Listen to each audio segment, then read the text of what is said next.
So we're going to test Newton's second law of motion at GCSE level, which is F equals ma. And what we're going to do is we're going to try and keep the mass of the system constant. So over here, I've got my glider, piece of card, two protectors, and some masses totaling up to 70 grams. And it's reading currently 199.67 grams. So the mass of the system has to stay the same. Over here, I have two light gates, light gate 1, light gate 2. Both of them are connected to a data logger. The first light gate has an infrared beam through it. As the card cuts through the light beam, it will activate the light beam, and this will record the time it takes for that card to cut through. If I know the length of the card and I know the time, then I can work out the initial speed. As the cart gets pulled through here, it will accelerate. It will cut through here. This will give me a second time and a length. Therefore, this will give me the second speed.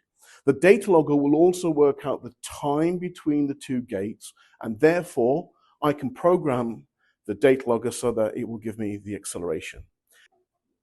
Linear air track is completely level using a spirit level. There's 700 grams or 70 grams at the end here. So I'll need my assistant. He will switch on the blower when I say 3, 2, 1. I will release the weight which is currently hanging at the end, and then I will try and catch the light gate. In terms of the safety precautions, I'm trying to keep the whole piece of equipment in the center of the bench. I do have a barrier so that the glider does not clash in. And I will make sure that I try and stop this.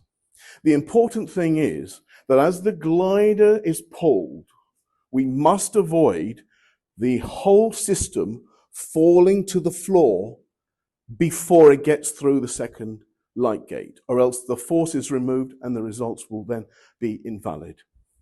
Okay, let's see if we can get it on. Let's start the data logger. I'll release this. 3, 2, 1, go. The data logger has recorded, even though it came back, but it has recorded a value of 3.42.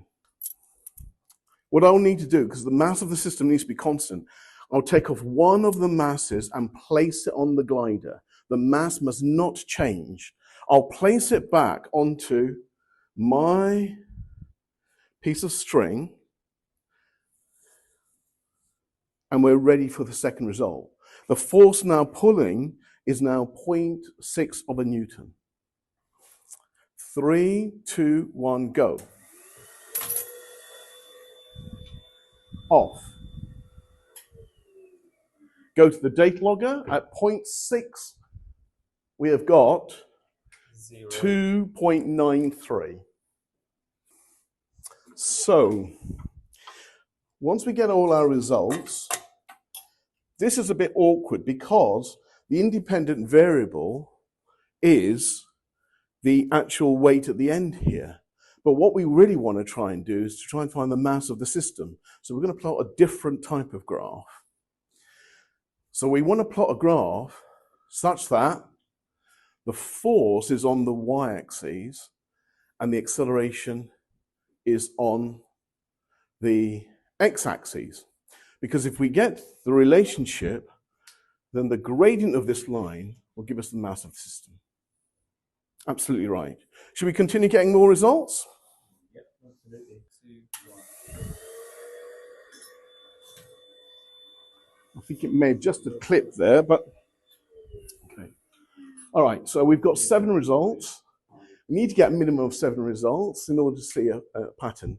And we can see that as the force is increasing, the acceleration is increasing, so it looks as though we've got the right result. Okay, now we're going to try and plot this graph and see what we get.